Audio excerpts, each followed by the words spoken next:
In today's video, I'm going to teach you how to create quick links in Notion.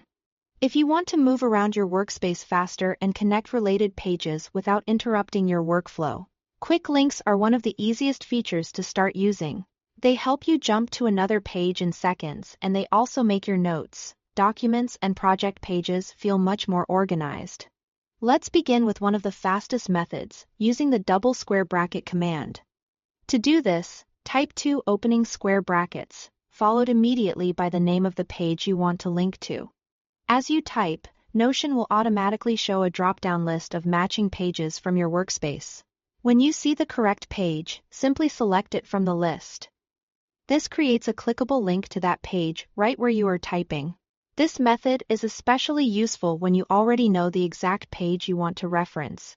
It's quick, clean, and works well when you are building out notes, dashboards, or internal documentation.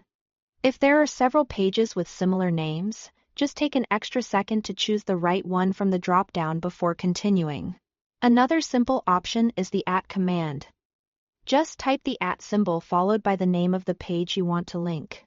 Just like with the bracket method, Notion will display matching results that you can choose from. Once selected, the page becomes a mention inside your text. This approach is great when you want the link to feel more natural inside a sentence. For example, if you are writing a meeting summary or a task update, using the @ command can make the reference flow more smoothly within the paragraph. It's a small difference, but it can make your writing look more polished and easier to read. Both of these quick link methods are useful, and the best one really depends on how you are writing. The double bracket command feels more like directly inserting a page link, while the @ command works nicely for page mentions in regular text. Over time, you'll probably find yourself using both without even thinking about it.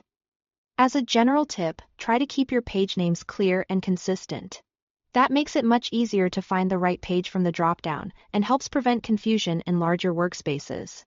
Once you start using quick links regularly, navigating Notion becomes much faster and more intuitive. It's a simple habit that can make a big difference in how connected and efficient your workspace feels. Thanks for watching.